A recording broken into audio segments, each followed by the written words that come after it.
Move Moritel, un monde nouveau vous appelle.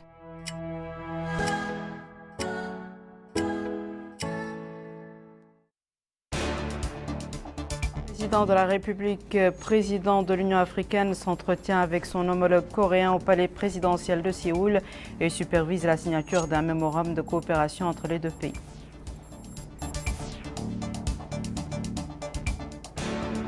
Le président de la République souligne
le président de la République et président de l'Union africaine s'entretient avec son homologue coréen au palais présidentiel de Séoul et supervise la signature d'un mémorandum de coopération entre les deux pays.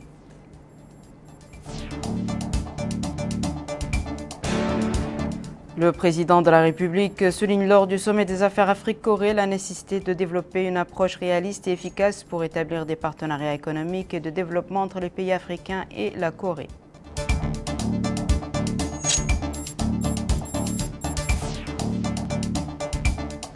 Le Premier ministre reçoit le ministre sénégalais de la Pêche, de la Marine et des installations portuaires et les discours ont porté sur les relations de coopération entre les deux pays et les moyens de les renforcer.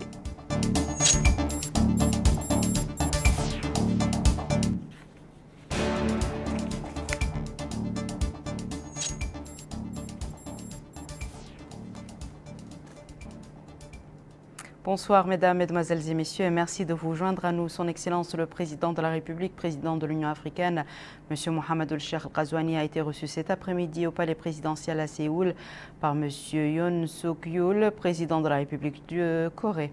Son Excellence a reçu un accueil très chaleureux de la part de son homologue coréen.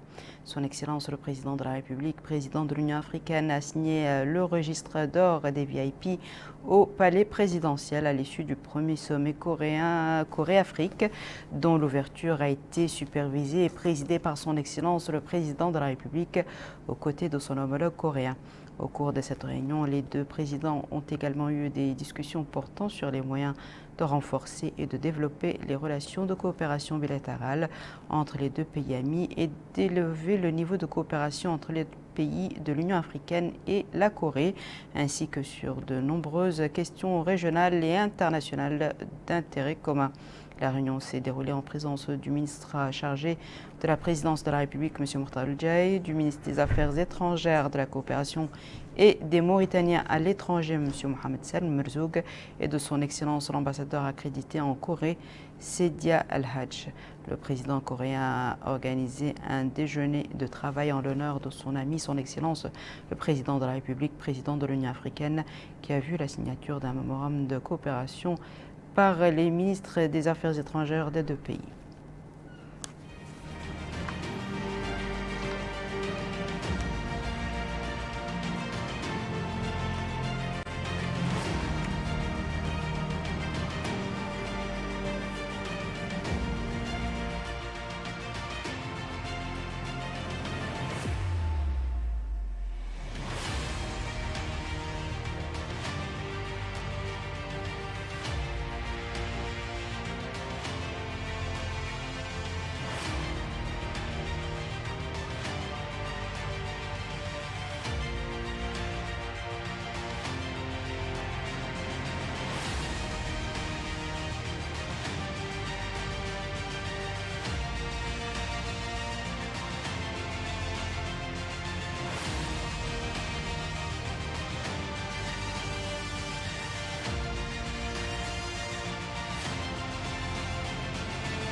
Son Excellence M. Mohamed El-Cheikh Ghazouani, président de la République, président de l'Union africaine, a participé mercredi matin à Séoul à l'ouverture du sommet d'affaires Corée-Afrique sur le développement des affaires et du partenariat économique entre les hommes d'affaires de la Corée et du continent africain. Le président de la République a prononcé à cette occasion un discours dont voici les grands axes avec Memouna Lo.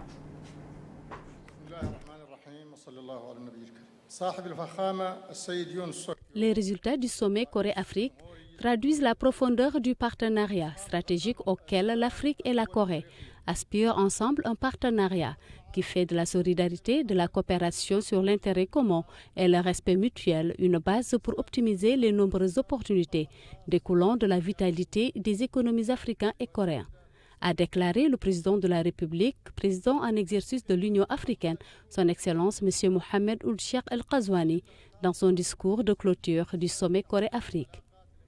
Son Excellence M. Mohamed El-Cheikh Ghazouani a réitéré, en son nom personnel et au nom des chefs d'État et de gouvernement africains, ses sincères remerciements au président de la République de Corée, M. Young Suk-yeol, et à travers lui au peuple et au gouvernement coréen, pour l'accueil chaleureux et l'hospitalité qui leur était réservée, ainsi que pour la parfaite organisation du sommet. Le président de la République a affirmé que le communiqué final du sommet traduit clairement les partenariats recherchés par les deux parties dans des domaines vitaux tels que l'industrialisation, l'agriculture, les infrastructures, l'économie numérique, l'énergie et le changement climatique.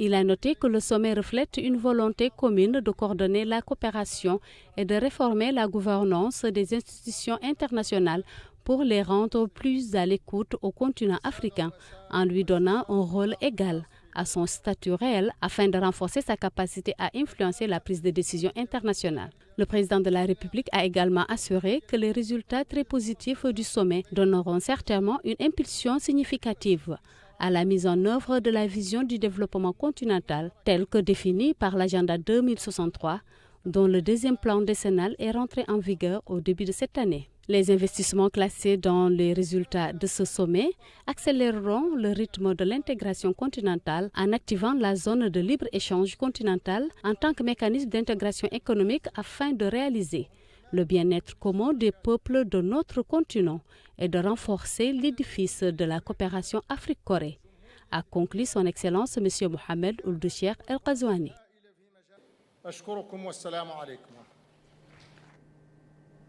Son Excellence M. Mohamed El-Cheikh Ghazouani, président de la République, président de l'Union africaine, a participé mercredi matin à Séoul à l'ouverture du sommet d'affaires Corée-Afrique sur le développement des affaires et du partenariat économique entre les hommes d'affaires de la Corée et du continent africain.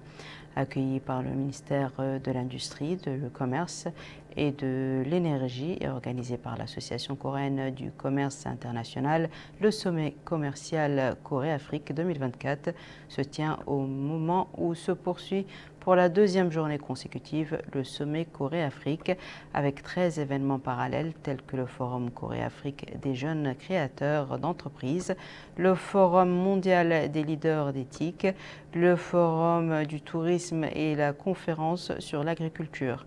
Le sommet des affaires, auquel participent environ 500 acteurs économiques des deux parties, discutera de diverses questions économiques et commerciales, notamment le renforcement de la coopération économique pour une croissance partagée, le développement des infrastructures industrielles et de la transformation numérique et la mise en place d'un système pour répondre conjointement aux défis mondiaux tels que la sécurité alimentaire et les crises climatiques.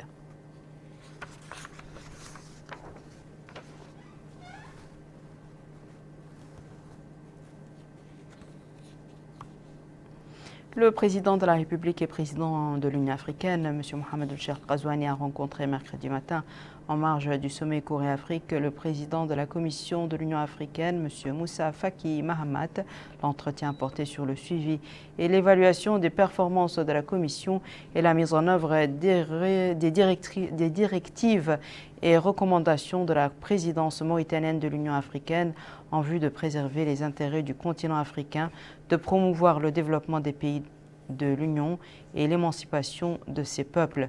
Le président de la République, M. Mohamed El-Cheikh Al-Ghazouani, a ouvert le sommet Corée-Afrique hier matin aux côtés du président coréen, M. Yoon Suk-yeol, en présence de dizaines de chefs d'État et de gouvernement et de représentants de délégations africaines.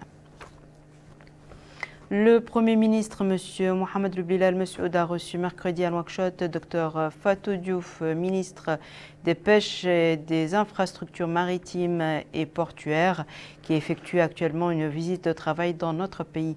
L'entretien a porté sur les relations de coopération entre les deux pays et les moyens de les renforcer et de les développer pour répondre aux aspirations des deux peuples frères, ainsi que sur diverses questions d'intérêt commun.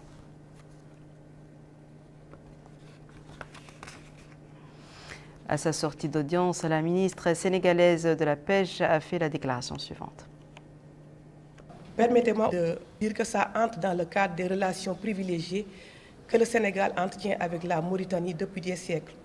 Et ces relations aussi sont aujourd'hui corroborées par l'engagement et la volonté de nos deux chefs d'État, qui se sont engagés à consolider encore ces relations qui existent depuis des siècles entre nos deux peuples. Nous sommes ici aujourd'hui dans le cadre de la signature de l'accord de pêche entre le Sénégal et la Mauritanie.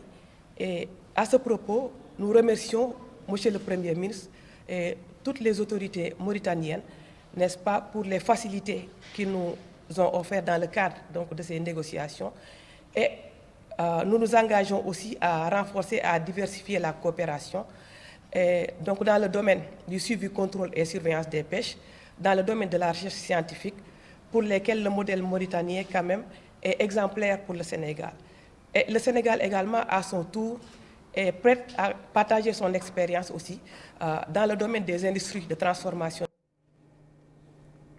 Aujourd'hui, à Nouakchott, le ministre de la Pêche et de l'économie maritime et son homologue sénégalais ont signé un accord de coopération dans le domaine de la pêche et de l'économie maritime entre notre pays et la République du Sénégal. Cet accord comprend l'échange d'expériences et la surveillance des eaux territoriales entre les deux pays. Retour à Memounalo. Cette visite de 2 jours s'est clôturée par la signature portant sur le renouvellement du protocole de pêche qui lie la Mauritanie et le Sénégal. Dans son discours, Makhtar Al-Ousseynou Lam, ministre des Pêches et de l'économie maritime, a abordé l'importance de ce renouvellement. Le renouvellement de ce protocole intervient en application des hautes orientations de nos deux chefs d'État, Son Excellence M. Mohamed El-Cheikh Al-Ghazouani et Son Excellence M. Bassirou Diomaye Diakhar Faye. Nous avons pu aussi procéder à des échanges d'expériences dans les domaines de la surveillance maritime et de la recherche scientifique du côté mauritanien, ainsi que ceux de la pêche continentale, de l'aquaculture, de la transformation et de la valorisation des produits de pêche du côté sénégalais. La variété de ces domaines de coopération reflète la solidité et le caractère ancestral des relations qui unissent nos peuples et nos gouvernements. Quant à Fatou Diouf, a mis l'accent sur le travail accompli par les experts en ce qui concerne la révision des dispositions du protocole. Cette rencontre de Nouakchott, au-delà du suivi des activités menées, a permis de réviser les dispositions du protocole pour mieux en faciliter la mise en œuvre. Les travaux ont été bien menés par les experts dans la confiance et le respect mutuel, avec une parfaite conscience des enjeux, ce qui a permis de disposer d'un partenariat rénové. Ceci rejoint la volonté et l'engagement de nos deux chefs d'État à œuvrer ensemble pour un développement harmonieux des deux États et au-delà de la sous-région et de l'Afrique tout entière. Instruction a été faite par les deux parties aux administrations, aux opérateurs, aux pêcheurs, à faire preuve de responsabilité en respectant les dispositions du présent protocole. Hier, dans l'après-midi, Fatou Diouf, ministre de la Pêche, des Infrastructures maritimes et des Ports de la République du Sénégal, s'est rendu à l'antenne des gardes-côtes de Mauritanie ou un exposé détaillé sur les gardes-côtes mauritaniens, l'historique de leur création, leurs moyens logistiques et leurs missions spécifiques, à savoir la préservation des richesses maritimes à travers la surveillance de la zone économique exclusive et la lutte contre la migration clandestine, la pollution marine, est abordée par le capitaine de vaisseau, Cheikh Hamza Lahmoud Kablan. Dans la wilaya du Hadr Qarbi, la ministre de l'Environnement a lancé aujourd'hui les activités commémoratives de la Journée mondiale de l'environnement dans la commune d'Aqarqar. La commémoration de cette journée s'inscrit dans le cadre des efforts du secteur environnemental pour renforcer les efforts visant à protéger l'environnement dans notre pays. Bokar Bayraba. La Journée mondiale de l'environnement 2024 se concentre sur la restauration des terres, l'arrêt de la désertification et le renforcement de la résistance à la sécheresse sous le slogan « Nos terres, notre avenir, nous sommes la génération restauration ». Ainsi, le monde est un même village avec tout ce que cela comporte comme signification et cela exige de tous les habitants de la planète de la protéger. Notre pays, comme tous les autres, connaissent les problèmes de la perte de biodiversité, mais également nous faisons gravement face à l'impact du changement climatique. Les amplitudes thermiques d'une semaine à l'autre le prouvent. Nous sommes aujourd'hui plutôt aux alentours des 48 degrés sur toute l'étendue du territoire. Les pollutions par les déchets de toutes les sortes, notamment les déchets plastiques, envahissent nos villes, nos campagnes, mais également les pollutions par les produits chimiques dans le domaine du secteur minier sont une réalité quotidienne. Les scientifiques ont donc tiré la sonnette d'alarme et de plus en plus fort. La Journée mondiale de l'environnement est l'occasion de mettre en lumière combien nous sommes dépendants, tributaires de la nature et de la santé de notre planète. La qualité de l'eau que nous buvons, les aliments que nous mangeons, l'air que nous respirons dépendent de la protection de notre environnement et de notre nature. Au regard de l'importance que revêtent ces problématiques et à l'occasion de la 50e de la Journée mondiale de l'environnement, nous célébrons cette année, mon département et moi, avons décidé depuis l'année dernière d'instaurer une quinzaine de l'environnement. Au lieu d'en faire juste une journée, nous avons décidé d'en faire une quinzaine, en regroupant les 3 journées mondiales de juin. La journée mondiale de l'environnement du 5 juin, mais également la journée des océans du 8 juin et la journée de la lutte contre la désertification du 7 juin. Pour donner plus d'envergure, plus d'ampleur à ces événements, pour la mise en lumière des potentialités environnementales de notre pays et de mettre en relief les défis écologiques auxquels nous faisons face. À leur tour, l'adjoint au maire de la commune d'Aqarqar et le président de l'Organisation mauritanienne pour le développement des zones sèches et des terres arides ont qualifié cette commémoration de rendez-vous universel au cours duquel la communauté internationale parle d'une seule voix pour éveiller les consciences face à l'impérieuse nécessité d'agir en faveur de l'environnement. Au terme de la cérémonie des allocutions, la délégation s'est informée de l'oasis de Souaïrir et d'une superficie de 6 hectares et louée d'Arigi et les efforts déployés pour protéger ces zones de la désertification. Il est donc impératif, urgent, que nous sensibilisions et que nous faisons le travail, que nous accompagnons nos populations parce que c'est elles qui sont sur les lieux, c'est elles qui vivent dans ces localités. Et donc nous devons leur donner les moyens, nous devons les soutenir pour qu'elles protègent l'environnement, qu'elles restaurent nos terres et aident le ministère de l'Environnement à faire ce travail-là. La journée de l'environnement cette année, c'était mis sur le thème de la désertification, la lutte contre la désertification. Mais nous avons effectivement voulu rajouter et célébrer lors de cette journée la mise en place des AGLC. Donc c'est une approche qui n'est pas nouvelle, qui a été développée par beaucoup de partenaires au développement, tels que la GIZ, et qui est l'approche qu'on appelle l'approche de gestion décentralisée des ressources naturelles. La restauration des terres est un pilier essentiel de la décennie des Nations Unies pour la restauration des écosystèmes 2021-2030. Le délégué général à la solidarité nationale et à la lutte contre l'exclusion Taazour, M. Hamoud Mohamed, en compagnie du Wali du Trarza, M. Mohamed Ahmed Mouloud, a procédé mercredi matin à Boutilimit à la pose de la première pierre d'un complexe intégré comprenant un espace de jeunesse et de sport et un magasin de vente de produits alimentaires à des prix subventionnés. Moussa Ndiaye. Boutilimit est l'une des muqata'a de la wilaya du Trarza. Elle vient de bénéficier d'un projet local important qu'exécute Taazour, la délégation générale à la solidarité nationale et à la lutte contre l'exclusion pour le développement local de cette Muqata'a. C'est au quartier administratif de Boutermid que M. Hamoud Ould Mohamed, délégué général à la solidarité nationale, a procédé à la pose de la première pierre d'un complexe éducatif, sportif, commercial et social. Dans son discours, il a déclaré que la caravane de la République de Taazour poursuit ses interventions sur l'ensemble du territoire national.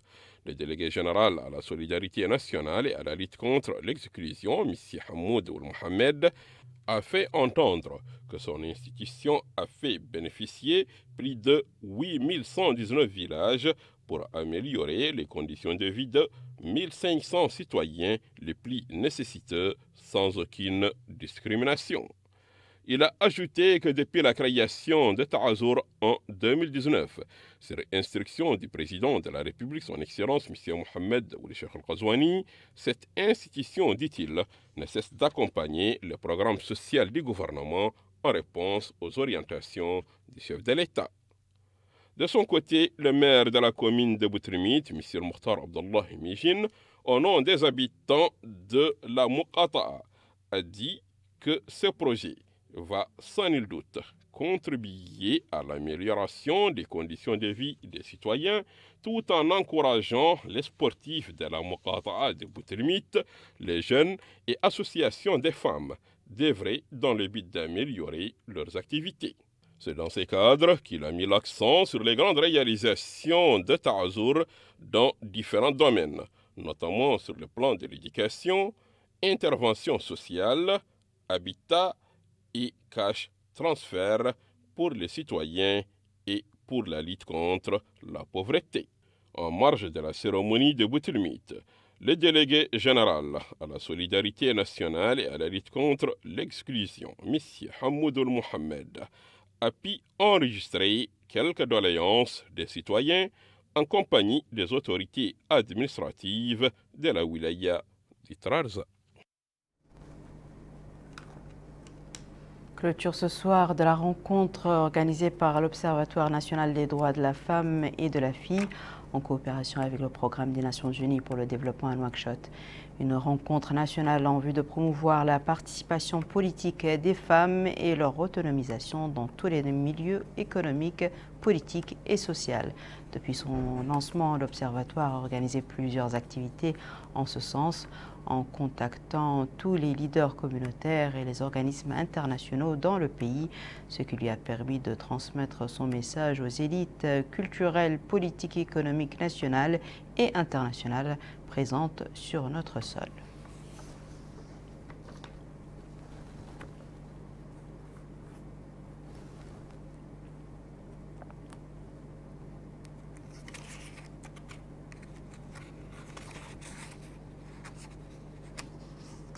Les travaux d'un séminaire de concertation sur le guide des régimes suspensifs et économiques en douane ont démarré mercredi à Nouakchott, organisé par le ministère des Finances en collaboration avec le programme d'appui à la gouvernance financière et administrative en Mauritanie, financé par l'Union européenne et mis en œuvre par Expertise France.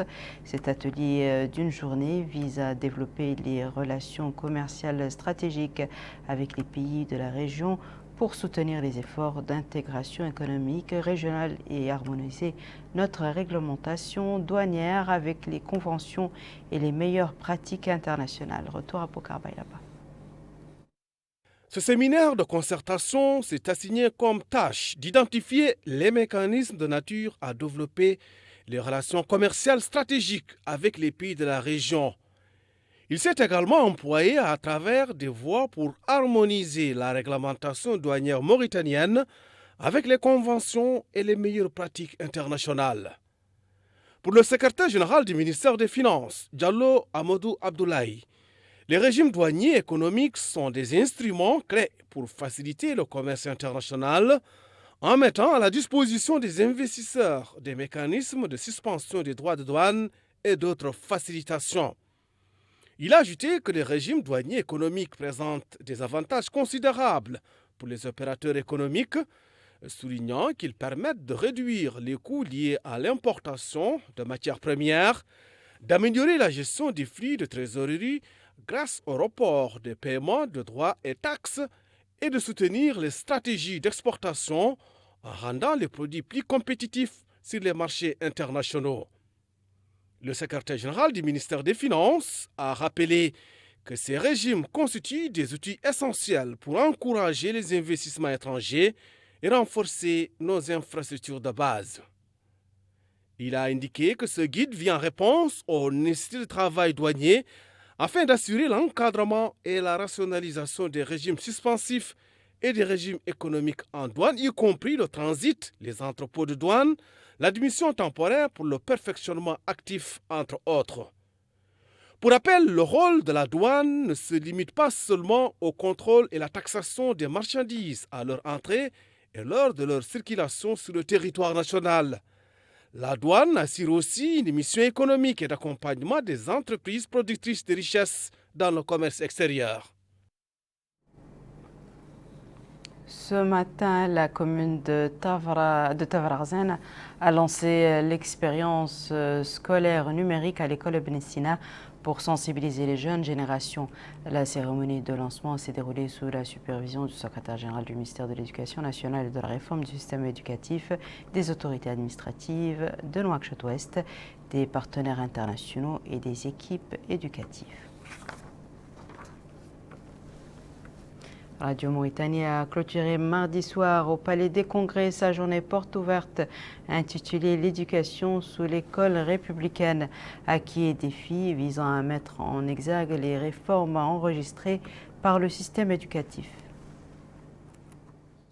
Les rideaux sont tombés sur la journée porte ouverte organisée par Radio Mauritanie intitulée « L'éducation sous l'école républicaine, acquis et défis ».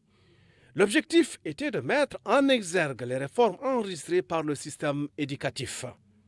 Et dans une allocution prononcée à cette occasion, le secrétaire général du ministère de l'Éducation nationale et de la réforme du système éducatif, Sidi Ould Moulay Zine, a salué la qualité des présentations, leur valeur scientifique et pédagogique, ainsi que la performance radiophonique remarquable qui a caractérisé l'activité de la journée.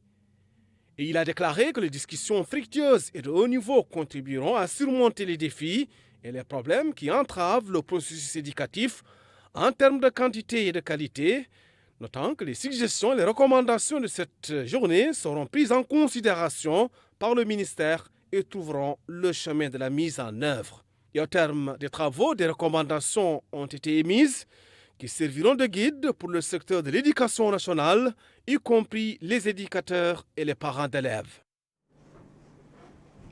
L'autorité de régulation de la publicité a organisé dans la capitale une formation sur la publicité politique. Cette session vise à renforcer les capacités des observateurs pour les prochaines élections présidentielles et à leur fournir les compétences nécessaires liées à cette question. Moussa Ndiaye. Cette session de formation est organisée par l'autorité de régulation de la publicité en collaboration avec la haute autorité de la presse et de l'audiovisuel sous la supervision du ministère de la Culture, de la Jeunesse et des Sports et des Relations avec le Parlement. L'objectif est de faire une campagne électorale présidentielle du 29 juin 2024 sans aucune publicité politique. C'est dans ces cadres que M. Yahya Ould Ahmedou, chargé des missions au ministère de la Culture, secrétaire général par intérim du département, n'a pas manqué de mettre l'accent sur le rôle que joue l'autorité de régulation de la publicité pour que la campagne présidentielle se déroule en conformité avec les normes et principes de la démocratie. M. Mohamed Abdallahi Habib, président de l'autorité de régulation de la publicité, a dit que le travail accompli par son institution pour préparer la présidentielle de cette année répond aux orientations du président de la République, son Excellence, M. Mohamed Ould Cheikh Al-Ghazouani, pour créer un climat politique favorable à tous les acteurs. Quant au président de la haute autorité de la presse et de l'audiovisuel, M. Hossein Ould Meddou, pour lui, cette session de formation destinée aux observateurs de la présidentielle du 29 juin 2024 est une occasion pour rappeler l'importance de la coordination entre les deux institutions, la régulation de la publicité et la presse et de l'audiovisuel. Créé récemment, l'Observatoire national des élections a un rôle important à jouer face à la publicité politique que certains acteurs veulent exploiter pour leur intérêt, contrairement aux dispositions et orientations de l'autorité de la régulation pour une campagne électorale présidentielle du 29 juin 2024 sans aucune publicité politique. La Commission nationale des droits de l'homme a organisé mardi à Nouakchott, en partenariat avec l'Union européenne, un atelier de sensibilisation sur la liberté d'opinion et d'expression et l'interdiction du discours de haine. Cet atelier organisé au profit de la société civile vise à diffuser la culture des droits de l'homme, le respect de ces droits et l'interdiction des discours de haine et créer une atmosphère propice aux prochaines échéances présidentielles.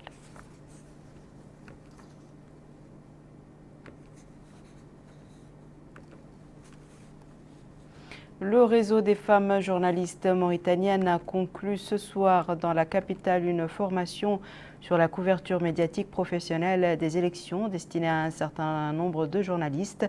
Cette formation s'inscrit dans le cadre des efforts du réseau pour contribuer à l'amélioration des performances des journalistes dans le domaine de la couverture professionnelle des élections. Melika Nagli.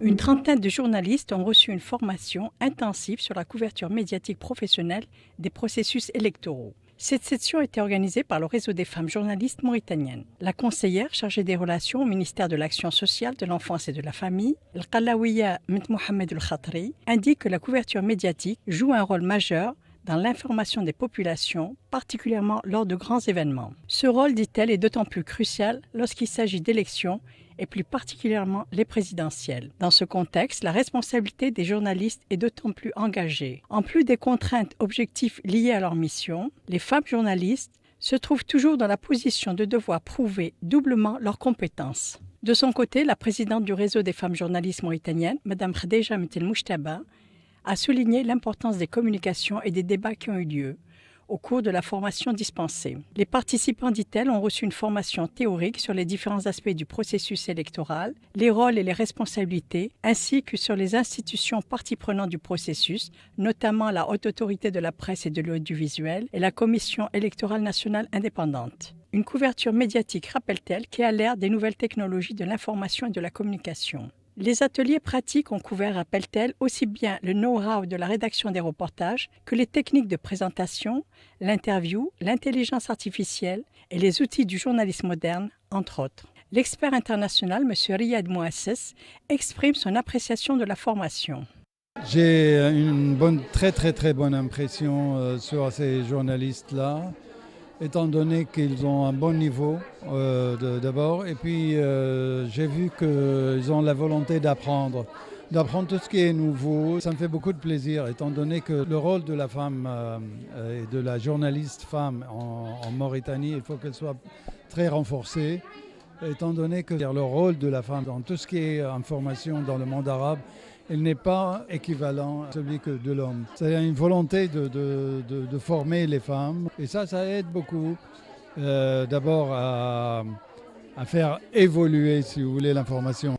Amina Mtekhlil a, au nom des bénéficiaires de la formation, exprimé sa gratitude pour les connaissances acquises, remerciant toutes les parties prenantes à cette session. À la fin de la cérémonie, ont été remises aux participants des attestations faisant foi de la formation réussie sur la couverture professionnelle neutre du processus électoral, gage d'élections justes et transparentes. Le club de football FC Nouadhibou a célébré le 25e anniversaire de son indépendance nationale à Nouadhibou, l'occasion pour son patron de revenir sur son histoire. On voulait remercier tous nos supporters de Nouadhibou, ceux qui étaient avec nous depuis le départ, depuis 1999. Maintenant, ça fait 25 ans, alhamdoulilah, qu'on travaille avec une grande équipe. Cette année, on a pu réaliser pour l'anniversaire le doublé, coupe et championnat. Inch'Allah, le meilleur est à venir. FC Nouadhibou est né à Nouadhibou et joue pour la Mauritanie. Voilà, on remercie tout le monde de nous supporter. Merci beaucoup. Voici à présent, mesdames et messieurs, le rappel des titres. Le président de la République et président de l'Union africaine s'entretient avec son homologue coréen au palais présidentiel de Séoul et supervise la signature d'un mémorandum de coopération entre les deux pays.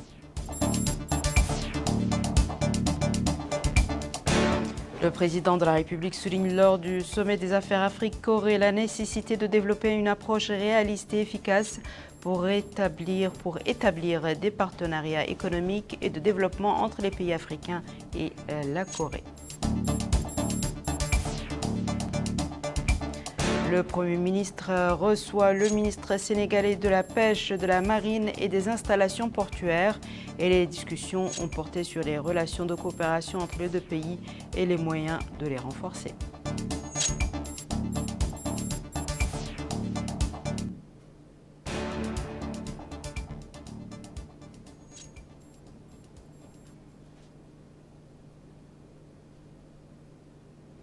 C'est la fin de ce journal, mesdames et messieurs. Merci à vous de nous avoir suivis. Merci de votre fidélité et je vous souhaite une excellente suite de programmes sur El Mauritania.